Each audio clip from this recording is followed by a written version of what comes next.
The dust of the forward base clung to her boots as Private Elena Ward adjusted the strap of her medic bag. The sun was low, a molten glare across the desert horizon, when the sergeant barked at her. "Stay out of the way." His tone carried more weight than the rifle slung across his shoulder. Soldiers had heard it before, that she was young, untested, and only good for bandaging scrapes. But this wasn't a scrape. This was an ambush. And what unfolded that day would etch her name into their silence. Before I tell you what happened next, tell me in the comments where you're watching from. I love knowing who's listening. Gunfire had cracked the valley only minutes before.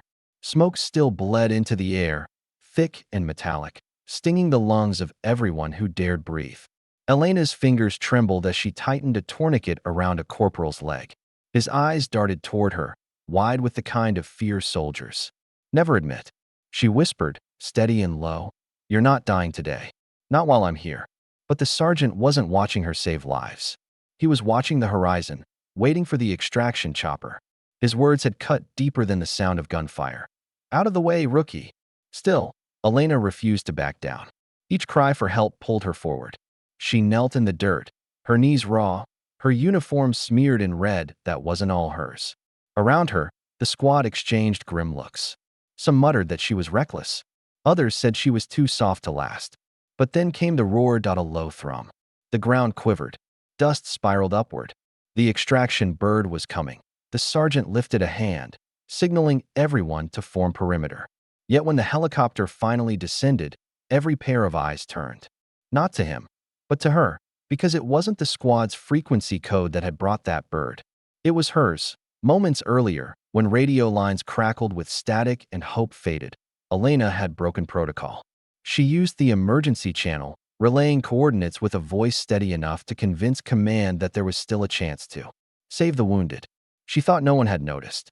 She was wrong. The chopper's wheels skimmed the earth, whipping grit into every crease of skin.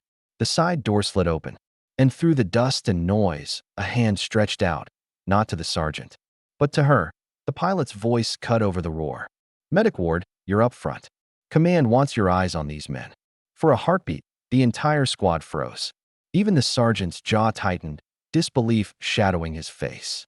The same rookie he told to stay out of the way was now the reason any of them had a way out at all. She climbed aboard, helping haul the wounded one by one.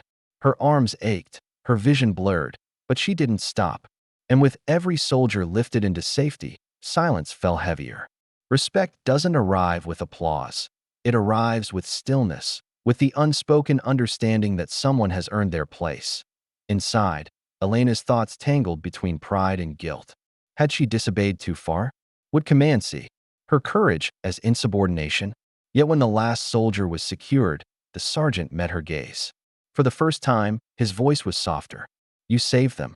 It was not an apology, but it was enough. The helicopter lifted, carrying dust, blood, and memory into the wind. And for Elena, it carried something more. Proof that strength isn't about orders barked across a battlefield. It's about the quiet defiance of someone who refuses to stand aside when lives depend on it. Because courage doesn't always roar. Sometimes it whispers, "Not today, not on my watch." And in that desert, on that day, the rookie they doubted became the reason they all came home. Because kindness doesn't vanish. It waits, and it finds its way back. The story began with her being told to stay out of the way. It ended with an entire squad knowing they could never have made it without her. If this story moved you, share your thoughts below, and subscribe for more stories where courage, justice, and humanity shine through when it matters most.